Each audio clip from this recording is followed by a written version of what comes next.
Dari Pak Yudi dari BKPSDM Kabupaten Indramayu, jika jabatan fungsional pendidikan senat lebih tinggi diberikan angka kredit 25% dari angka kredit, mungkin bukan angka kredit dasar ya, tapi angka kredit kenaikan pangkat senat lebih tinggi. Pertanyaannya, apakah linear ataupun tidak, apakah tetap dinilai 25% juga Pak?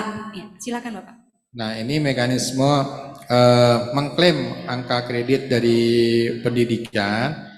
Ini pada prinsipnya harus sesuai dengan ketentuan peraturan yang berlaku dulu ya Bapak Ibu ya. Jadi sesuai ketentuan berlaku ini artinya perolehan ijazahnya itu sudah sesuai dengan ketentuan. Nah, biasanya ini dilihat di bagian mutasi di BKN ya usulannya baik itu apakah termasuk pendidikan ini kelas jauh gitu kan, apakah tidak diperkenankan untuk bisa klaim pendidikannya gitu.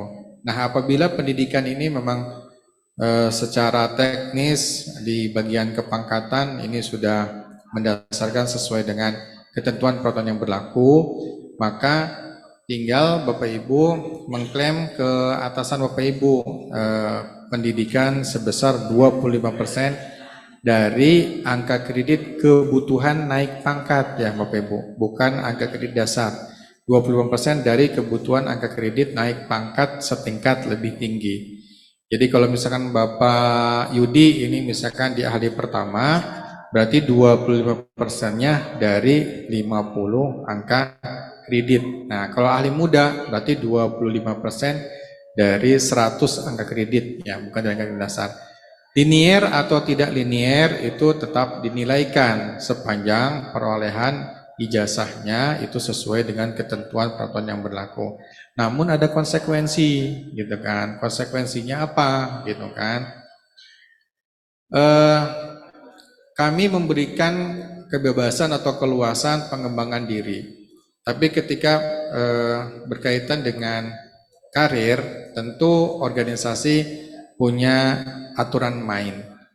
Nah, apabila misal dipersyaratkan pendidikan tertentu gitu kan untuk naik jenjang jabatan ke ahli madya atau ke jabatan tertentu. Ternyata yang bersangkutan punya ijazah S2-nya itu berbeda gitu kan. Nah, ini akan menjadi terganjal sendiri gitu kan. Jadi tidak bisa memenuhi kualifikasi pendidikan untuk naik jenjang jabatan setingkat lebih tinggi gitu kan. Tapi untuk pendidikan S2-nya misalkan yang bersangkutan dapat dinilaikan. Kira-kira konsekuensinya seperti itu. Jadi untuk khususnya yang izin belajar gitu kan dan atasannya yang memberikan tugas izin belajar gitu kan juga untuk memberikan insight gitu kan, memberikan masukan gitu kan, pertimbangan apabila ada pejabat yang memang ingin mengambil pendidikan yang tidak linier dengan jabatannya. Pada prinsipnya untuk penilaian angka kredit sepanjang itu telah memenuhi ketentuan yang berlaku perolehan memiliki ijazahnya dinilaikan dapat diklaim sebesar 25% dari kebutuhan angka kredit naik pangkat setingkat lebih tinggi. Demikian mungkin.